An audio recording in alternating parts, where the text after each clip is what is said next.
오늘은 이제 마태복음 6장에 있는 우리가 흔히 주기도문이라고 하는 예수님께서 가르쳐 주신 기도, 이렇게 기도하라 중에서 12절 말씀을 함께 나누도록 하겠습니다. 주제 말씀은 사하여 주시옵고입니다. 본문 말씀은 6장 12절입니다. 함께 읽겠습니다. 우리가 우리에게 죄 지은 자를 사하여 준 것 같이 우리 죄를 사하여 주시옵고. 함께 기도하시겠습니다. 하나님 아버지, 감사합니다. 오늘 저희들 바쁜 일상 중에서도 하나님의 말씀을 사모하여 또 사랑하는 형제 자매들을 사모하여 이 자리에 함께 모였습니다. 하나님 아버지, 저희들은 연약한 존재입니다. 육신도 연약하고 저희 마음도 굳건하지 못합니다. 육신은 병들 수 있고 마음은 깨어지기 쉽고 상처받기 쉽습니다.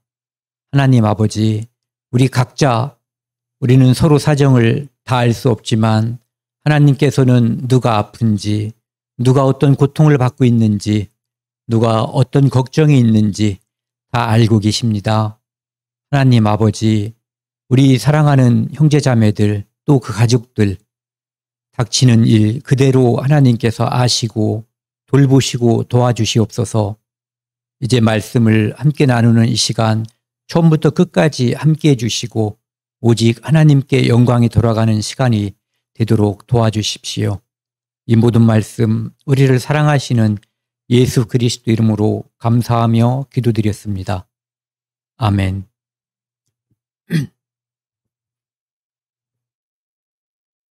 이 말씀을 통해서 오늘 함께 은혜를 나누도록 하겠습니다.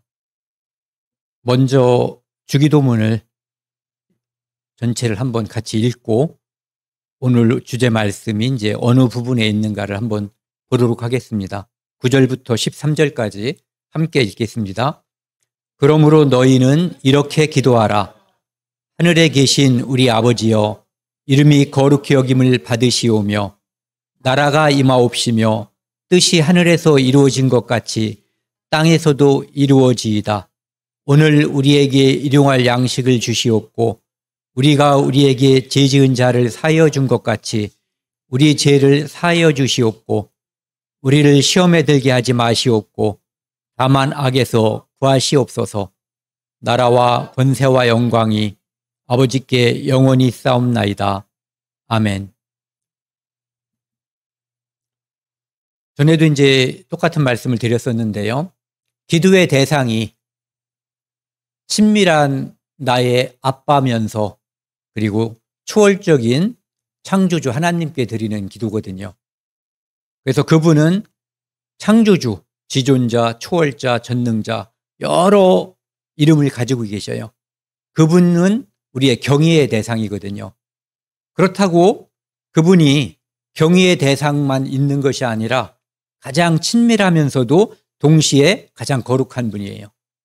그분은 우리가 아버지, 아버님이 아니라 아빠라고 부를 수 있는 그런 분이시거든요. 그분의 사랑을 아는 구원받은 모든 사람들은 그분을 아빠로 부를 수 있는 자격을 그분이 주신 거예요.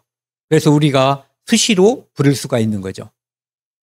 그렇게 이렇게 기도하라라고 예수님께서 알려주신 이 기도는 바로 그렇게 하나님과 나와의 관계가 심판자와 심판을 받는 사람의 관계가 아니라 부모와 아버지와 자식 간의 관계로 변한 사람들, 죄인에서 의인으로 관계가 변한 신분이 바뀐 그런 사람들이 드리는 기도라고 하는 거죠.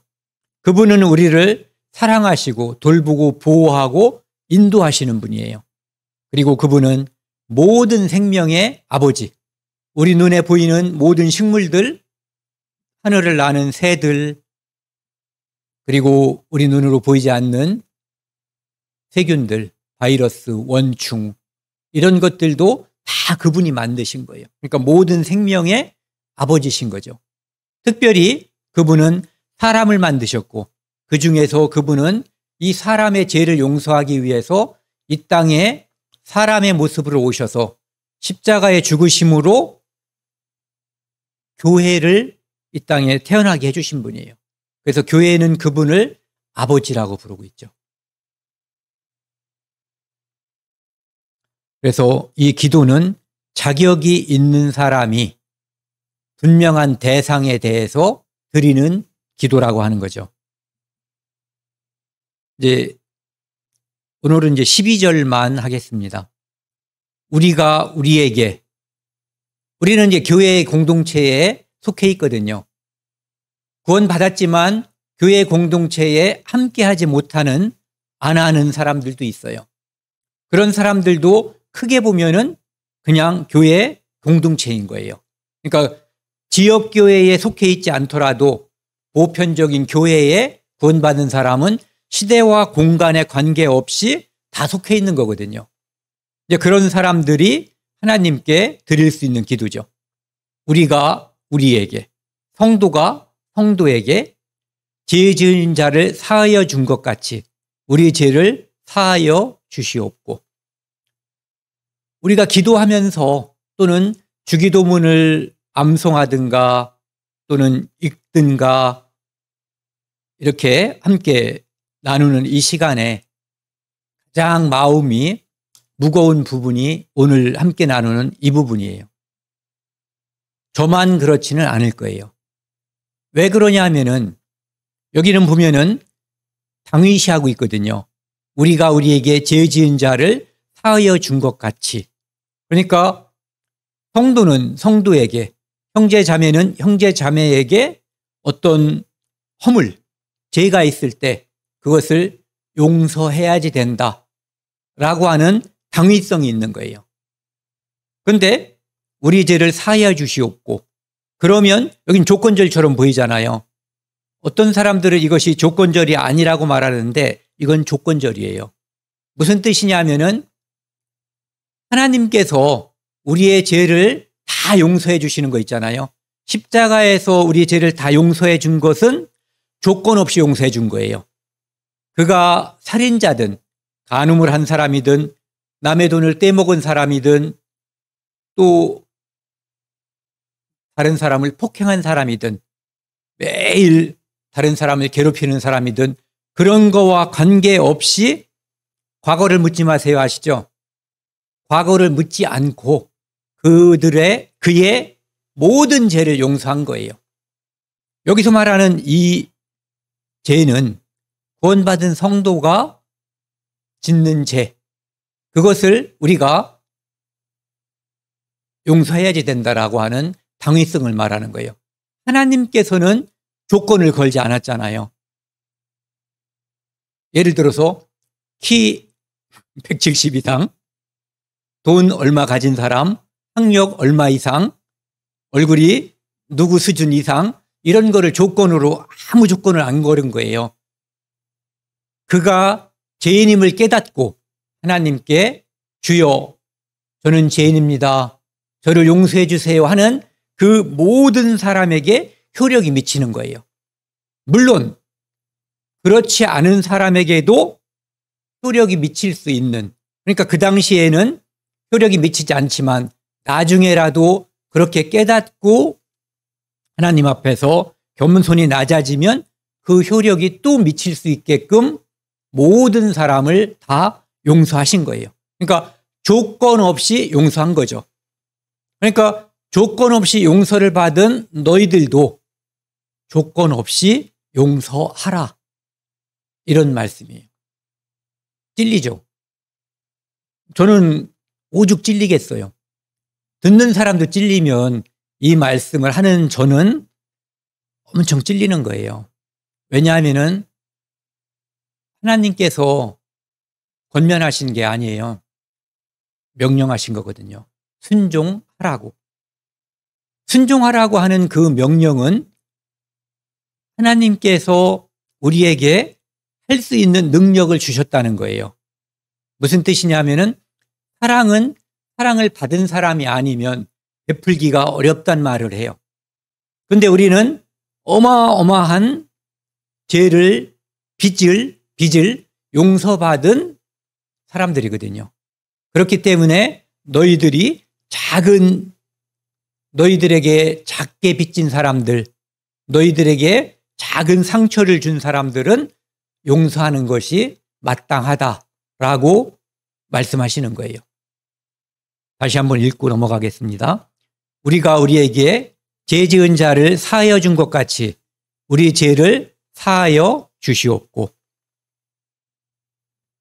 또 하겠습니다. 이제 이 말씀을 잘 이해하기 위해서는 이해해서 끝나는 문제는 아니지만 이해해야지 변화가 생길 수가 있는 거예요. 나는 누구인가를 생각해 봐야지 돼요. 나는 누구인가? 우리는 얼굴을 매일 씻어요. 그리고 다른 사람 만날 땐 특히 더 수염도 깎고 거기다가 여자분들 같은 경우는 화장도 하고 치장을 하죠. 다른 사람들에게 더 그럴듯하게 보이게 하기 위해서. 좋은 자세잖아요. 남들에게 더럽고 추취하고 그런 모습을 보여주지 않으려고 하는 것. 그런데 우리 마음은 나라고 하는 본질은 어떤가를 한번 생각해 봐야지 된다는 거죠. 요즘은 해본 적은 없지만 예전에 직접 해본 적도 있어요.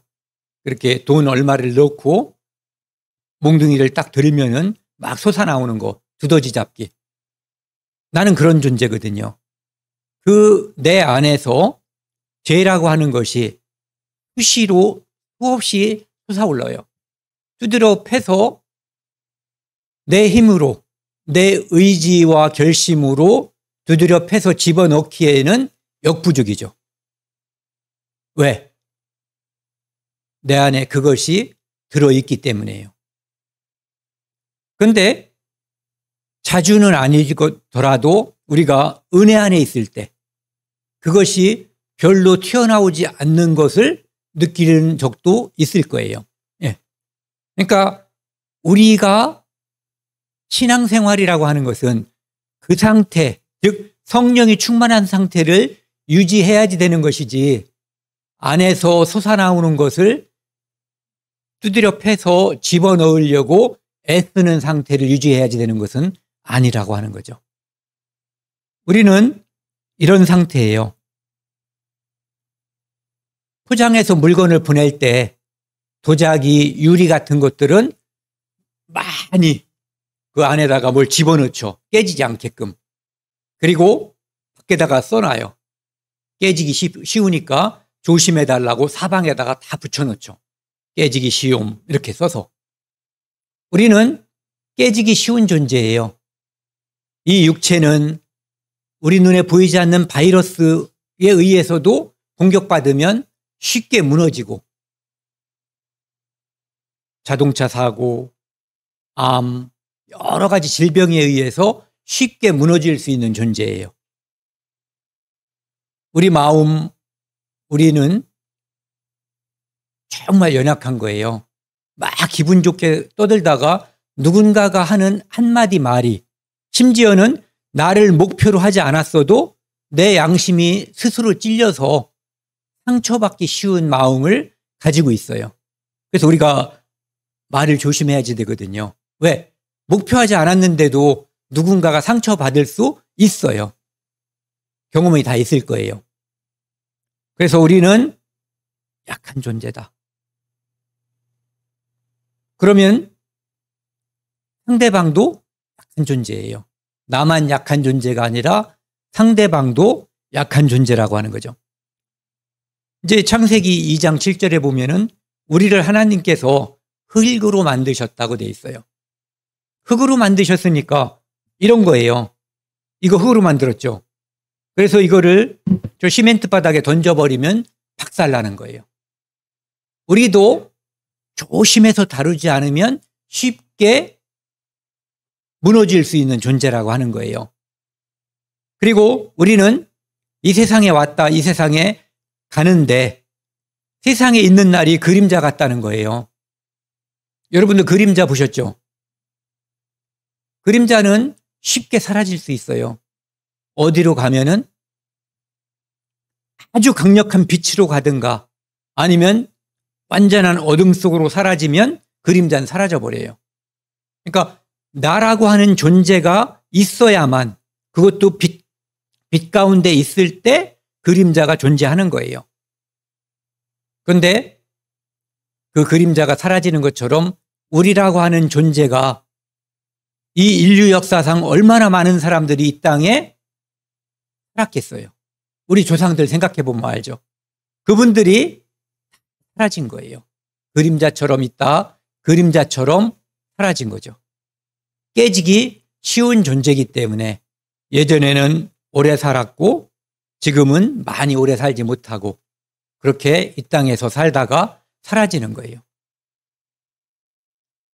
하나님께서 이 땅에 살다가 어느 날 사라지는 그 존재에게 사랑을 주고 희망을 주는 이유는 그 안에 하나님의 형상을 닮은 영혼을 넣어줬기 때문에 그래요. 그 영혼이 제사함을 받고 하나님과 영원히 살기를 하나님이 원하셔요. 그게 하나님께서 우리에게 이 두꺼운 성경책을 주신 이유예요. 메시아 그리스도를 통해서 우리의 모든 죄를 용서하시고 그분과 함께 영원한 천국에서 함께 살기를 바라시는 거거든요. 그러니까 우리도 이 육체의 소망을 두어서는 안 되고 하나님도 육체에 그다지 소망을 두고 있지 않다는 의미를 가지고 있어요. 그래서 우리 생명이라고 하는 것은 금방 보이다가 사라지는, 깨지기 쉬운 연약한 존재라고 하는 거죠. 그래서 이 육체의 생명이 오래 살려고, 생명을 오래 보존하려고 애쓰는 그 모든 사람들은 나중에 당황하고 허탈해지는 거예요. 왜? 반드시 실패하거든요. 근데 영생을 믿고 그것을 얻는 사람은 이 세상에서 그 육체가 깨어질 때 정말로 위로를 받고 힘을 얻는 거죠. 그때 우리가 살아있을 때 느꼈던 행복과 위안보다 더 큰 행복과 위안을 느끼는 거예요. 이 세상에서 우리가 의지했던 모든 것은 죽을 때 다 사라져버려요. 심지어 내가 사랑하는 부모님도 사라져요. 내 배우자들도, 내 자식도 다 사라져요. 돈, 집, 내가 제일 아끼던 어떤 옷 다 사라져요. 오직 그리스도를 향한 믿음만 내게 남아서 그것을 통해서 내가 인정받고 하나님 나라에 들어갈 수 있는 거예요. 그리고 아까도 말씀드렸지만 우리의 육체만 연약한 것이 아니라 우리의 마음도 쉽게 상처받고 깨질 수 있는 그러한 존재가 나라고 하는 거죠. 뿐만 아니라 옆에 있는 형제 자매들도 다 연약한 존재예요.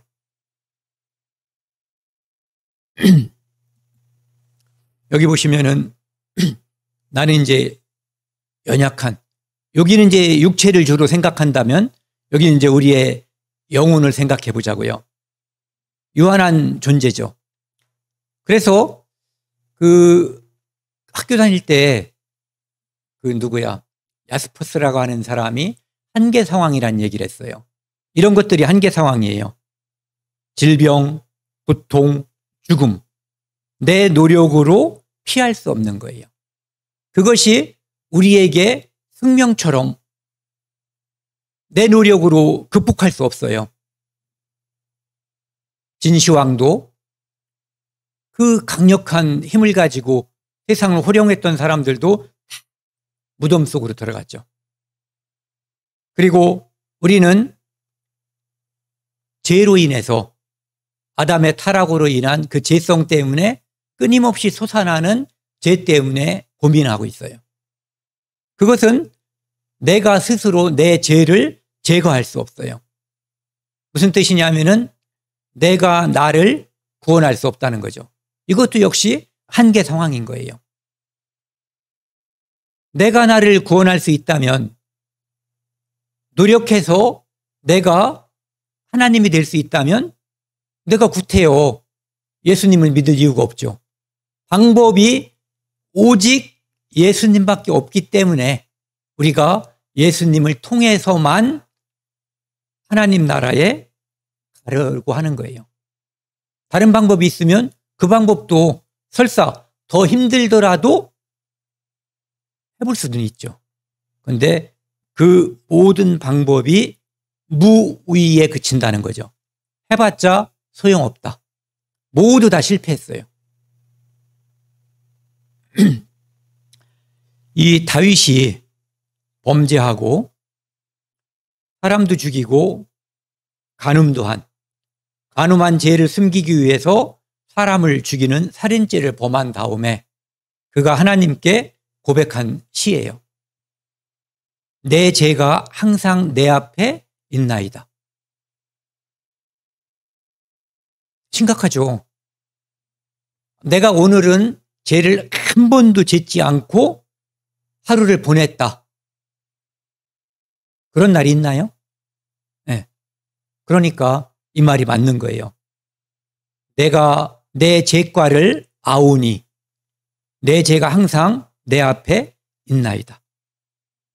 그러니까 겉으로 표출되는 거예요.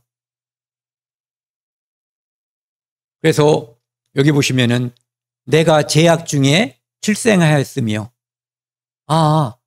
내가 애를 써도 죄가 계속 나오는 것은 근본이 죄인이었구나라고 하는 것을 고백하는 거죠.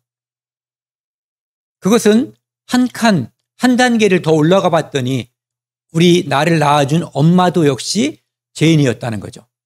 쭉 올라가면 아담까지 다.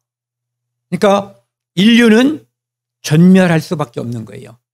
하나님의 사랑, 하나님의 은혜가 아니면. 그런 운명 속에서 태어난 게 나라고 하는 거죠. 그러니까 사람들은 잘난 사람일수록 구원받기 어려운 이유가 자기를 내세워서 그런 거예요. 바리새인과 세리 중에 자기를 낮춘 사람은 용서를 받았고 자기를 높인 사람은 용서를 받지 못했거든요. 설사 사회적으로 자기가 위대한 인물, 잘난 사람이라고 해도 적어도 하나님 앞에서만 낮아지면 그 사람은 구원받을 수 있는 길이 보장되는 거예요. 그런데 다른 사람들 앞에서 낮아지는 척 겸손을 가장하는 것도 사람이 교만하다는 증거예요. 십계명 얘기하면은요, 저 몇 명 봤어요. 저는 잘 못해요. 한 50점이나 될라나? 어떤 사람은 글쎄요, 한 70점? 이렇게 말하는 사람도 있거든요. 겸손한 것처럼 말하지만 그의 대답은 매우 교만한 거죠. 그 사람이 성경 앞에서 정말로 자기를 알았다면 저는 빵점이에요 한 것이 정답이죠. 이 야고보서를 보면은 우리가 어떤 존재인가를 알 수가 있어요. 사람들은 어떤 것은 강하고 어떤 것에는 약할 수 있어요. 돈 문제에는 초탈한데 돈 문제는 그다지 덫에 걸리지 않아요. 그런데 여자 문제에는 잘 걸려. 어떤 사람은 또 여자 문제에는 초탈한데 배우자 남녀 문제에는, 그런데 명예라든지 권력욕에 사로잡혀 사는 사람들도 있어요. 여기 이 말씀을 보면은 간음하지 말라 하시니가 또한 살인하지 말라 하셨은즉, 간음하지 마라, 살인하지 마라 말씀하셨단 말이에요. 십계명에 있는 말씀이죠. 비록 간음하지 않아도 난 간음죄는 없어요 안심했는데 살인하면 율법을 범한 자가 된다는 거예요. 잘 살펴보면 사실은 둘 다 걸리죠. 그런데 비율에 있어서, 비중에 있어서 하나를 더 많이 생각하고 또 적게 생각할 수 있을지는 모르지만 결국은 이 덫에 다 걸릴 수밖에 없다는 거죠. 왜? 연약하기 때문에. 모든 사람이 다 십계명에 다 걸려요. 하나님이 쳐놓은 그물이 듬성듬성 쳐놓은 것 같지만 어떤 사람도 그 그물에서 벗어날 수가 없어요. 양심만 있다면. 이 말씀을 보면은 더 심각하죠. 예수님께서 옛사람에게 말한 바 살인하지 말라. 십계명을 말하는 거예요. 살인하지 말라. 살인죄가 심각하다는 것은 누구든지 알아요. 그래서 살인한 사람은 내가 중형, 사형이라든지 무기징역이라든지 오래 감옥에 있겠구나 이 생각을 다 하는 거예요. 옆집에 가서 성경책 찬송가 하나 훔쳐온 사람이 사형받을 거라고 생각 안 하죠. 그런데 살인한 사람은 통상적으로 어느 나라 어느 민족이든지 중형이 예고되어 있어요. 그런데 예수님께서는 나는 너희에게 이르노니, 예수님이 누군가를 생각해 보세요. 마지막 심판 때 심판주, 심판하시는 분, 그분이 예수님이에요. 그러니까 이분의 기준에 따라서 이 땅에 태어난 모든 죄인이 심판받을 거예요.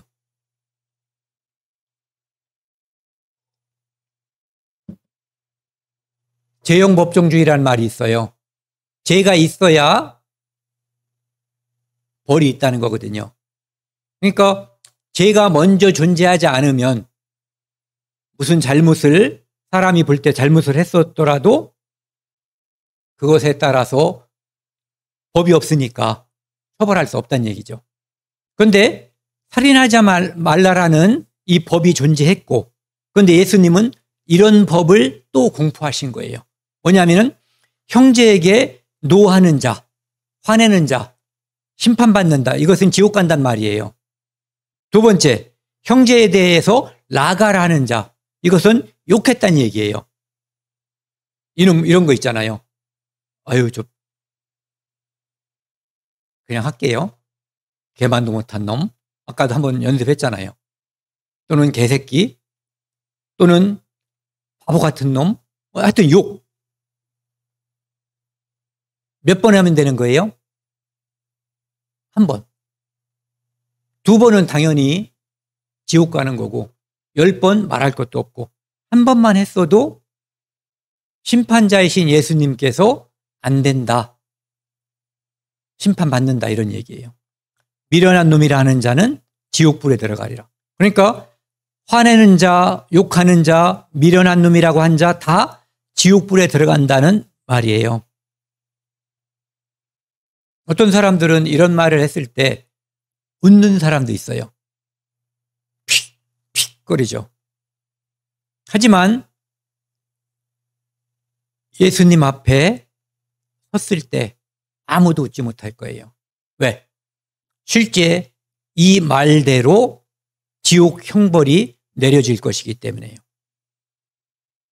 물론 이 죄만 가지고 가는 게 아니죠. 중죄가 많이 있죠. 그런데 그 중죄를 다 피한 사람이 용케 있다고 쳐도 요거 한 가지만 가지고도 지옥 간다라고 하는 것을 말씀하시는 거예요. 그래서 예수님께서는 십자가에서 모든 사람의 모든 죄를 용서한 거예요. 마지막 심판 때 걸리는 것이 아무도 없게 해주기 위해서. 이제 소크라테스라는 사람이 너 자신을 알라라는 말을 했대요. 그것은 너가 아무것도 모른다는 사실을 알아야 된다는 거, 아는 거, 그것이 바로 지식이라는 거죠. 지. 우리가 저는 몰랐습니다 라고 말할 수 있어요. 그런데 양심이라고 하는 것을 하나님이 두셨기 때문에 아무도 자기가 하나님 앞에 또는 사람과 사람 사이에서 완전한 사람, 의로운 사람이라고 하는 것을 내세울 수 없다라고 하는 것은 분명한 거예요. 그러니까 법이 있기 전에도 양심에 따라서도 사람은 자기 자신이 죄인임을 자각할 수 있다는 거죠. 우리는 매일매일 아까도 말씀드린 것처럼 용서받아야 되는 죄인이라는 사실, 누구를 심판할 수 있는 자격을 하나님 우리에게 주지 않았어요. 다만 우리에게 양심을 주셨거든요. 그 양심은 어떤 양심이냐면은 하나님, 저는 죄인입니다. 용서해 주세요. 용서해 주세요. 용서받아야 하는 것을 자각해야지 되는 것이 나예요. 그 양심이 정상적으로 작동되면 내가 그런 사람이라고 하는 것을 깨닫게 되는 거죠. 이 공자라고 하는 분한테 제자가 물었어요. 선생님, 평생에 두고 실천해야 될 단 한 가지가 있다면 무엇일까요? 라고 질문했어요. 공자가 그것은 용서하는 마음이다. 그리고 그 용서하는 마음에 덧붙여서 자기가 하고 싶지 않은 일은 남에게도 하게 하지 말라라고 말씀하셨어요. 용서하는 마음이 사람이 가져야 되는 한 가지 덕목을 말한다면 그것을 가져야 된다는 거예요. 예수님은 마태복음 7장 12절에서 같이 읽겠습니다. 그러므로 무엇이든지 남에게 대접받고자 하는 대로 너희도 남을 대접하라. 이것이 율법이요 선지자니라. 만약에 내 아들이, 내 딸이 9시에 뉴스에 나왔다고 치자고요. 사람들이 다 막 손가락질하고 돌을 던져요. 저런 놈은 죽어야 된다고. 그런데 엄마나 아버지 입장은 어때요? 용서받았으면 좋겠죠. 우리 아들 또는 우리 딸이 역지사지라고 하는 거예요. 내가 잘못이 있을 때 사람들은 다 용서받고 싶어 해요. 그리고 자기 죄는 그다지 크게 안 느껴져요. 그러면 다른 사람에 대해서도 이 마음을 가지라는 거거든요. 무엇이든지 남에게 대접받고 싶은 대로 내가 용서받고 싶다면, 내 자식이 용서받고 싶은 마음이 있다면 남도 또 남의 자식도 용서해 주는 마음을 가져야 된다는 거죠.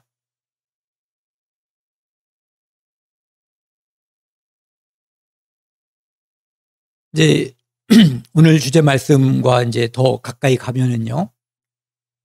그 베드로가 예수님께 직접적으로 질문을 했어요. 형제가 내게 죄를 범하면 몇 번 용서해 줄까요? 여기 식이라고 나와 있지만 7번까지 7번씩이나 할까요? 라고 질문한 거예요. 그 얘기는 베드로가 생각할 수 있는 어쩌면 최고치를 말했을지도 몰라요. 7번이나 참아야 돼요? 라고. 그런데 예수님이 7번뿐 아니라 7번을 70번까지, 이것은 490번 용서하라는 뜻이 아니라 무한히 용서하라는 의미를 가지고 있는 거예요. 그 말뜻에는 예수님은 내 죄를 무한히 많이 용서했다 라고 하는 것을 내포하고 있는 거죠. 또한 우리는 우리 엄마 아버지한테, 제가 자주 예를 들지만 아기 때 똥 10번 이하로 싸신 분, 오줌 자다가 10번만 울고 엄마를 깨우지 않으신 분, 엄마가 나를 무한대로 품어주신 거예요. 자다가 일어나서 똥기저귀 빨고 기저귀 갈고 뭐 이런 거 좋아할 사람 이 세상에 단 한 명도 없어요. 다른 사람이 그걸 요구했으면은 막 욕을 하고 저주를 퍼부었을 수도 있어요. 그런데 내 자식, 하나님께서 은혜로 주신 거예요. 사랑의 관계로. 그러니까 무한한 사랑, 무한한 은혜의 관계가 형성돼 있고 그것에 의해서 우리가 이 땅에 다 살아남은 존재들이에요. 즉 사랑과 은혜를 입은 존재라는 거죠. 그래서 그 은혜를 베풀기도 하고 베풀 수 있는 자격을 받은 거예요. 그러면 그것은 예수님께서 우리에게 베푼 은혜와 견주어 볼 수가 있는 거죠. 오히려 그것이 훨씬 더 큰 거예요. 예수님께서 그 질문을 받고 이제 어떤 사람을 예를 든 거예요. 1만 달란트를 빚진 사람이 있는데 갚을 게 없다고 너무너무 불쌍한 마음으로 빌기 때문에 그 주인이 용서해 줬어요. 1만 달란트는 6천만 데나리온이래요. 이것은 노동자가 하루 일하는 일당으로 볼 때 16만 4천 년 동안 매일 저축해야지 갚을 수 있는 돈이래요. 오늘날로 환산하면 수조 원대. 그러니까 아무리 개인이 노력해도 갚을 수 없을 만큼의 막대한 돈이라고 하는 거죠. 그런데 그 사람이 불쌍해서 주인이 용서했어요.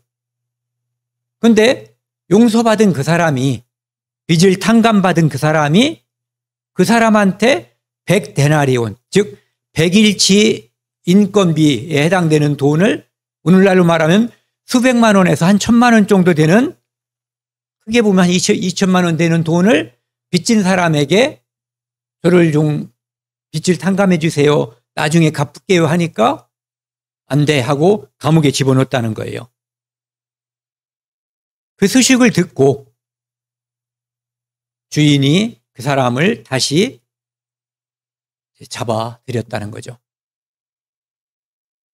그것은 제자들에게 또 우리들에게 이 시대, 모든 시대를 통해서 예수 그리스도의 십자가의 피로 용서받은 누구든, 특별히 나는 다른 사람에게 작은 죄를 용서해야지 된다라고 하는 당위성을 설명하는 거예요. 어떤 분은 그런 말을 하더라고요. 한 컵과 샘 솟는 샘물과 같은 그런 비유라고, 또는 한 컵의 물과 바닷물에 같은 그런 비유라고 말하더라고요. 60만 배 많은 가치라고 해요. 그러니까 우리가 그런 존재이기 때문에 우리가 우리에게 죄 지은 자를 사하여 준 것 같이 요걸 하라는 거예요. 왜? 너희들은 그것을 할 수 있는 사랑, 은혜를 이미 맛봤기 때문에 그 능력을 가지고 있다는 거죠. 고의로, 고집 때문에 안 한다는 거예요. 저도 제가 돌이켜보니까 할 수 있는 능력이 없어서가 아니라 고집이 있는 거예요. 죄성 때문에, 더러운 죄성 때문에 제 마음을 하나님 말씀 앞에서 꺾지 않는 거예요. 순종하지 않는 거예요. 능력을 주셨거든요. 사랑과 은혜를 이미 받았다는 거죠. 그래서 여기 보면 이제 그 주인이 책하는 게 나와 있어요. 탓하는 거죠. 악한 종아, 내가 빌기에, 우리에게도 하나님은 이렇게 말씀하실 수 있는 거예요. 내가 빌기에 내가 내 빚을 전부 탕감하여 주었거든. 영원히 죄를 용서하여 주었는데 너도 내 동료를 불쌍히 여김이 마땅하지 아니하냐? 내가 용서받은 게 바닷물 같은 양인데 물 한 컵 정도의 내 형제 자매의 죄를 너는 용서할 수 없느냐? 라고 묻는 거예요. 주인이 노하여 그 빚을 다 갚도록 그를 옥졸에게 넘기니라. 35절 같이 읽겠습니다. 너희가 각각 마음으로부터 형제를 용서하지 아니하면 나의 하나님 아버지께서도 너희에게 이와 같이 하시리라. 이 말씀은 분명히 아셔야 돼요. 예수님께서 우리 죄를 영원히 용서하신 영원한 속죄가 취소된다는 말이 아니에요. 우리가 이렇게 사랑을 베풀지 않으면 매일매일 짓는 죄에 대한 우리에게 징계가 있을 것을 말씀하시는 거예요. 그 징계의 첫 번째는 내 마음이 늘 불편하고 아프다는 거예요. 그리고 그것이 심해지면 물리적인 징계까지 따를 수 있는 거죠. 영원한 속죄가 취소될 수 있다 없다? 없어요. 이건 그런 말씀을 하는 게 아니에요. 누가 이런 예를 들더라고요. 바위가 차갑잖아요. 야, 너 좀 따뜻해져라 그러면은 따뜻해지겠냐 이거예요. 그런데 햇빛에 노출이 되면 이렇게 따뜻해질 수 있다는 거예요. 그것처럼 우리도 사람은 원래 자기 본위예요. 이기심에 사로잡혀 있거든요. 그런데 하나님의 따뜻한 사랑을 받은 사람만이 따뜻함을 유지할 수 있고 다른 사람에게 따뜻함을 줄 수 있다는 거죠. 즉 우리는 그것을 할 수 있는 능력을 받았다는 거예요. 받았으니까 하나님께서 우리에게 줬으니까 그것을 하라고 명령하시는 거예요. 안 줬는데 하라면 이 찬 바위 보고 야, 너 좀 따뜻하게 하라 명령하는 것과 똑같죠.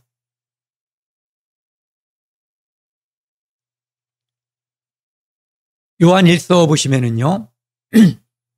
이제 구원 받은 사람들이 영원히 용서받았잖아요. 그러면 우리가 심판받을 죄는 존재하지 않는 거예요. 하지만 내 양심의 꺼리는 어떤 것들은 늘 남아있는 거죠. 왜? 죄성을 가지고 있는 사람이기 때문에. 그래서 우리는 매일매일 하나님께 죄를 고백해야지 되는, 죄를 자백해야지 되는 존재라고 하는 거죠. 이것을 하지 않았다고 영원한 속죄가 없어지는 게 아니에요. 그런데 이것을 하면 하나님과 나와의 관계가 정상적으로 늘 유지가 될 수 있는 거예요. 네. 이것을 할 때 우리는 내가 비록 영원한 제사함을 받았지만 하나님 앞에 오늘도 나는 죄를 용서받아야 되는 죄성을 가진 존재라는 거. 나는 죄인입니다. 그래서 나는 심판자가 아니라 다른 사람을 용서하고 품어내야 할 존재라고 하는 것을 매일매일 깨달으는 거예요. 만나가 매일 떨어지는 것을 매일 주셨던 것처럼 우리는 하나님께 만나처럼 이 죄를 매일매일 고백해야지 된다는 거죠. 그래야 우리 신앙이 정상적으로 유지가 되는 거예요.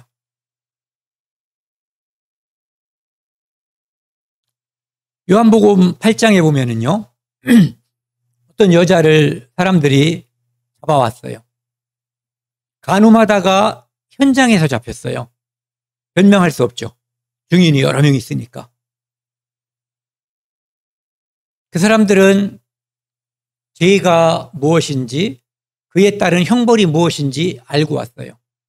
죄는 간음죄예요. 형벌은 돌로 쳐 죽이는 거예요. 예수님께 데리고 왔는데 예수님이 뭐라고 얘기했냐면 죄 없는 자가 먼저 돌로 치라고 말씀하셨어요. 지금 이 간음한 사람을, 여자를 끌고 온 사람들은 다 심판자의 위치에 있었어요. 그렇죠? 그런데 예수님이 한마디 하셨죠. 죄 없는 자가 먼저 돌로 치라고 했을 때 그들은 양심이 작동했어요. 갑자기 그들은 자기 자신이 심판자가 아니라 용서받아야 될 자, 즉 죄인이라고 하는 것을 알고 깨닫게 된 거예요.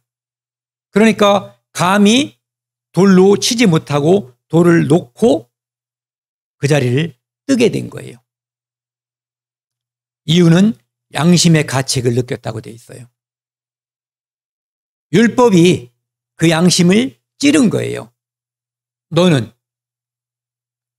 다른 사람을 향해서 쳐다보던 그 심판하려고 하는 그 마음이 자기를 향하니까 그럼 나는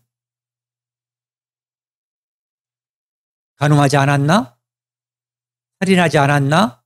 도둑질하지 않았나? 라고 하는 생각들이 떠올랐겠죠. 예수님께서 나중에 그 여자에게 나도 너를 정죄하지 않겠다. 가서 더 죄를 짓지 말라고 말씀하시죠.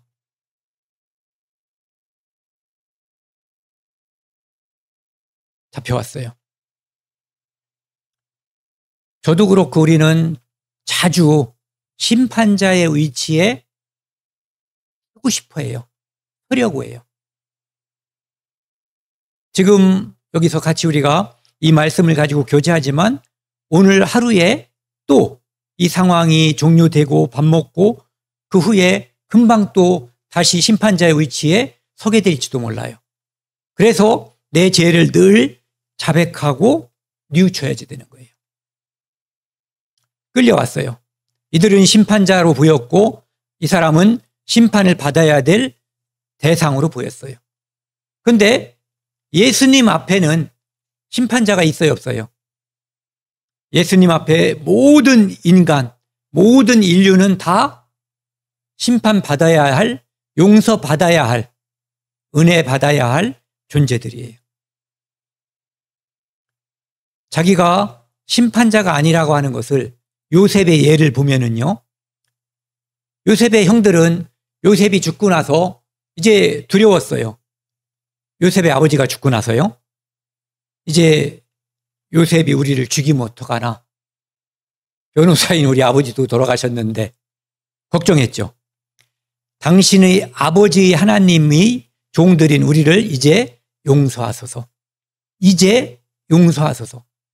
아직까지 용서 못했고 그냥 봐주고 있었는데, 참고 있었는데 아버지가 죽었으니까 우리를 처벌할 걸로 생각한 거예요. 그런데 요셉은 언제 용서했어요? 두 번째, 그 형들이 곡물을 가지고 왔을 때, 곡물을 사러 왔을 때 베냐민에 대한 태도, 유다의 모습을 보고 그 형들이 예전에 자기를 팔아먹고 했을 때의 형들이 아니라고 하는 것, 충분히 고통받았고 뉘우쳤다고 하는 것을 알고 그때 이미 용서했어요. 이 모습은 예수님께서 십자가에서 우리를 다 용서했는데 우리가 하나님 말씀이 양심에 와 닿을 때 그때서 용서해 주세요 하는 것과 유사해요. 이미 용서하신 거예요. 그러니까 요셉이 이렇게 말하죠. 두려워 마소서, 내가 하나님을 대신하리이까. 좀 전에 그 사람들은 간호마다 잡혀온 여자들을 심판하려고 했을 때 그들은 하나님을 대신하려고 했었던 거예요. 그리고 우리가 평상시에 그런 심보, 그런 마음이 자주 생기는 거죠. 용서받아야 될 대상이 누구를 심판하려고 감히 고개를 드는 그런 꼴인 거예요. 당신들은 나를 헤아려 하셨으나 하나님은 그것을 선으로 바꿨다는 거죠. 당신들은 두려워 마소서, 내가 당신들과 당신들의 자녀를 기르리이다. 용서했을 뿐만 아니라 사랑까지 베푸는 거예요. 이게 우리가 받아야 되는 거죠. 용서도 하고 사랑도 하고. 손양원 목사님이 자기 아들을 죽인 공산주의자를 용서하셨어요. 근데 용서로 끝난 게 아니라 아들로 사랑까지 베풀었거든요. 하나님이 우리에게 이것 말씀하시는 거죠. 모든 사람들은 예수님 앞에 이렇게 그들은 지금 심판자로 위풍당당하죠. 하지만 예수 그리스도 앞에 죄인으로서 다 한 번씩 꿇어야 되는 거예요. 모든 사람이. 우리도 꿇었잖아요. 그러면 그 앞에서 우리는 심판자가 아니라 용서받아야 할 죄인임을 알게 되는 거죠. 내가 들었던 도를 내려놓을 수밖에 없는 거예요. 그리고 우리는 그 앞에 자비를, 사랑을 구해야지 돼요. 주여, 저를 용서하소서. 저는 죄인입니다. 그러면 예수님께서 구원하는 그 사랑이 우리를 품어주는 거예요. 우리 손을 잡는 거죠. 이때 구원이 완성되는 거예요. 우리가 돌로 치려는 자였던 사람들이거든요. 그런데 우리는 몰랐던 거예요. 우리는 이 여자의 위치에 있었던 사람이라고 하는 것을 몰랐던 거죠.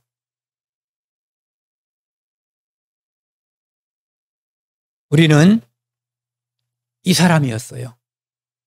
그래서 예수님께 낮아져서 엎드려서 구원해달라고, 제 죄를 용서해달라고 빌었던 자들이고, 그래서 용서받은 자들이에요. 우리가 탕감받은 죄의 양과 죄의 질은 사도 바울이 죄인 중에 괴수라고 했거든요. 우리도 죄인 중에 괴수죠. 우리는 다른 사람의 죄를 바라보지만 내 양심을 바라보면 누구나 고백할 수 있어요. 죄인 중에 내가 죄수임을. 그 어마무시한 그 죄를 용서받은 거예요. 그래서 우리는 용서를 받았고 예수님은 용서를 했기 때문에 우리에게 죄 지은 자를 사하여 준 것 같이 우리 죄를 사하여 주시옵고 라고 기도하라고 한 거예요. 왜? 그분은 아시잖아요. 우리가 얼마나 큰 죄인인 줄을 알고 얼마나 큰 죄를 용서하셨는지 아시거든요. 아까 1만 달란트를 빚을 주었던 사람이 그 빚진 자를 용서했잖아요. 바로 그분이 하나님 예수님이라면 우리는 요 사람이든 빚진 자죠. 우리의 진정한 모습은 이 여자예요. 현장에서 간음하다 잡힌 모습. 가장 낮아져서 내가 바로 죄인입니다 라고 말할 수밖에 없는 그런 존재였죠.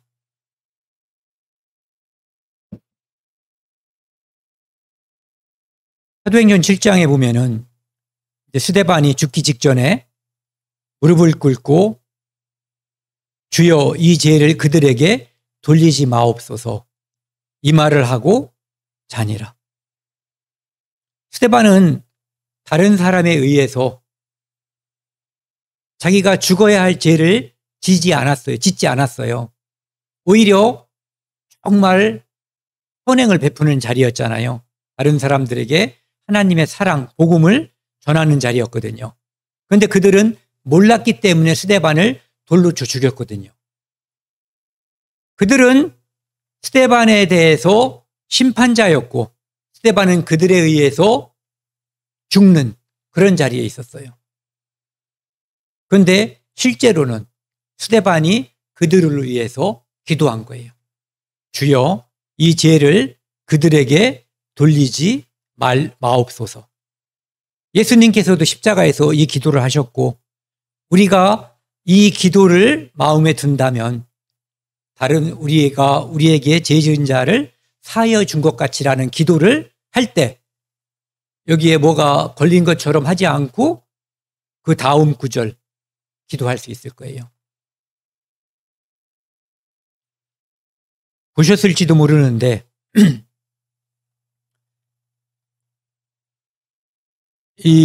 먼저 설명을 간단하게 드릴게요. 여기 나와 있는 이 사람은 백정의 아들이었어요. 그런데 나중에 구한말에 이 사람은 죽을 뻔했는데 살아서 일본의 무리에 속해서 일본 낭인, 일본 무사가 된 거예요. 그래가지고 돌아와서 예전에 백정이라고 무시하던 자기 아버지, 엄마를 백정이라고 무시하고 죽였던 사람들을 칼로 다 죽였어요. 그리고 또 한 사람이 나오는데 그 사람은 종이었어요. 그 사람은 죽을 뻔했는데 선교사의 도움으로 미국에 가서 미국 군인이 돼서 우리나라의 주둔군으로 온 거예요. 그 사람도 자기 아버지, 엄마를 죽인 사람들, 그 사람들을 죽일 수 있었어요. 위치가 보장이 됐거든요. 그런데 죽이지 않고 완전한 용서까지는 아니지만 어쨌든 죽일 수 있는데 참은 거거든요. 그러니까 용서라고 하는 것은 내가 힘이 없어서 그를 봐줄 수 있는, 이건 용서가 아니에요. 내가 처리할 수 있는데, 그런데 참는 거, 거기에 사랑까지 베푸는 그런 것을 말하는 거죠. 이거 한번 같이 보시겠습니다. 식사 안 하셨으면 하고 가시지요. 왜 갑자기 친절한 거요? 눈물겨운 사연이 있으시길래. 나랑 비슷한 노비던데. 난 백정인 거 알았어도 아무 말 안 했는데. 제가 아는 노비 중에 제일 점잖으십니다. 속상해 마시오. 내가 더 나은 사람인 거 그쪽 잘못이 아니니.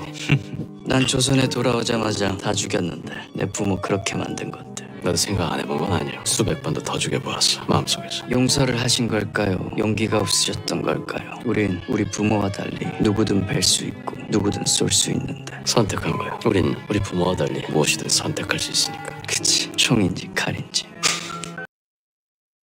총인지 칼인지. 저 사람은 약간 비웃은 거죠.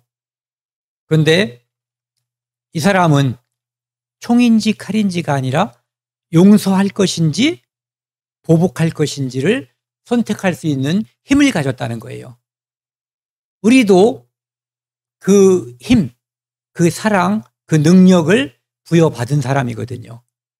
그래서 우리가 용서할 자격이 주어진 거예요. 그 사람이 그 기도를 할 수가 있는 거거든요. 모든 시작은 여기서 시작되는 거예요. 예수님으로부터. 그리고 이 땅을 우리가 떠날 때 스데반처럼 우리는 연약한 존재예요. 그래서 용서하기도 하고 용서 못하기도 해요. 분명히 앞으로도 그럴 가능성이 매우 커요. 한번 설교 듣고 인간이 100% 변했다면 기가 막힌 거죠. 성경을 다시 써야 될지도 몰라요. 그런데 어쨌든 이렇게 하나님께서, 예수님께서 십자가에 돌아가신 이 십자가로 말미암아 우리가 용서를 받았고 무한한 용서를 받았죠. 그러므로 인해서 우리는 작은 죄에 대해서 용서해 줄 수 있는 아량, 사랑, 은혜가 생긴 사람들이에요. 그것을 잊으면 감정, 그것이 우리를 지배하게 되죠. 여기 다시 한번 읽고 오늘 말씀을 마치겠습니다. 같이 읽겠습니다. 우리가 우리에게 죄 지은 자를 사하여 준 것 같이 우리 죄를 사하여 주시옵고